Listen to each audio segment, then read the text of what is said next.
Hey everyone, I wanted to check in with you to see how you're doing and talk a little bit more about our approach.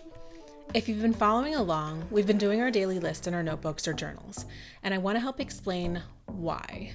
What we've been building is a system. Goals are nice, but it's the system that gets you there and ultimately keeps you there. So, what is the system? The thing that saves me time after time is my system, the habits that I intentionally repeat to move myself toward my goals. Sometimes I get stuck in a rut. I start to feel like the walls are caving in, like I will never possibly get enough done at work. I missed my workout, I ate some things that weren't on plan, I feel stressed and overwhelmed, I'm not sleeping enough, I'm worried that the things that haven't even happened, I'm not very patient with my kids, I feel guilty about all of it, and I feel like everything is falling apart.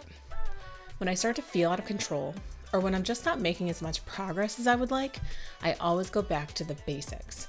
The system that keeps me putting one foot in front of the other and moving, however minutely, in the right direction. Think about it. What are your daily habits? The things you do routinely.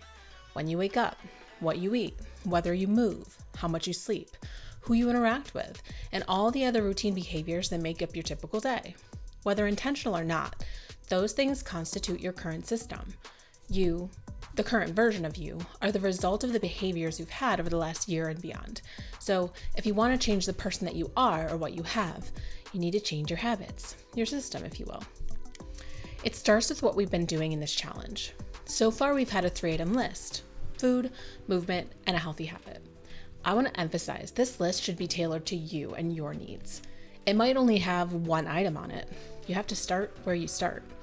For details about what should go on the list, check out the video about the fundamentals of wellness where we discussed the wellness pie.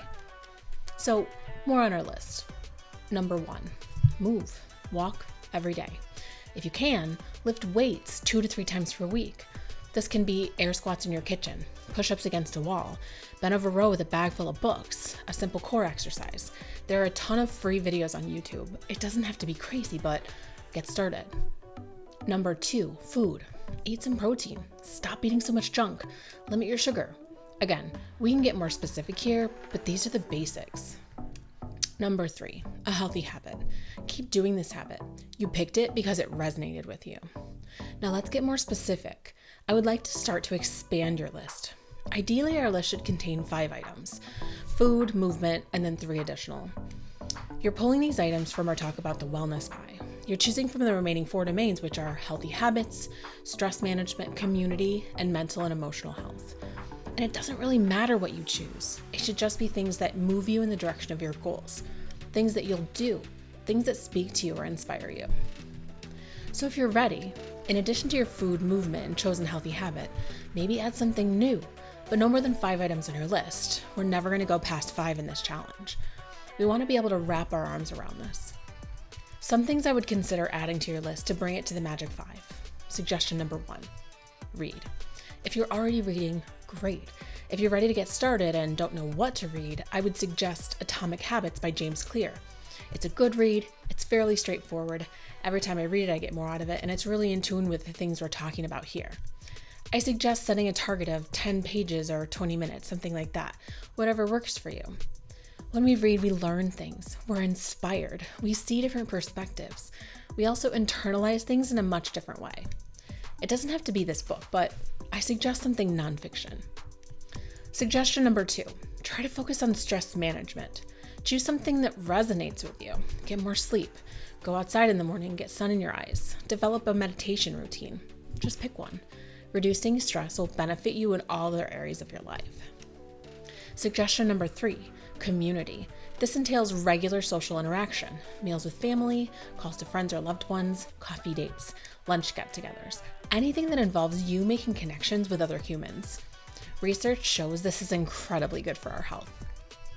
Okay, so build a list of up to 5 items. I encourage you to keep food and movement in your healthy habit, but maybe you're ready to build out that rest of the 5.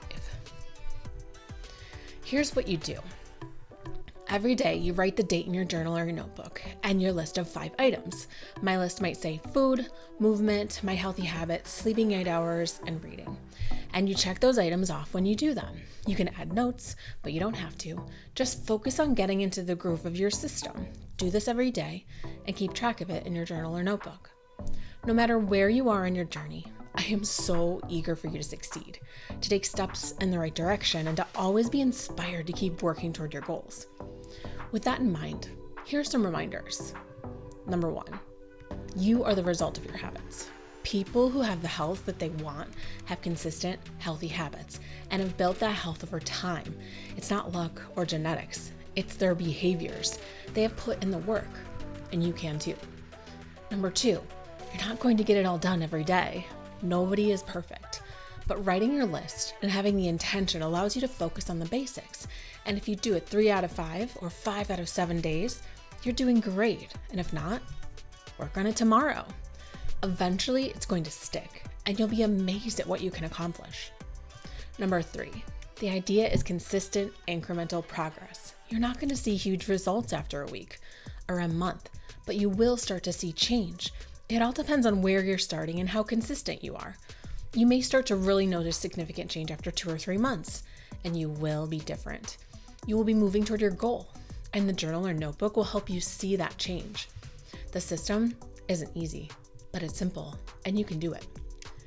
Think of this another way.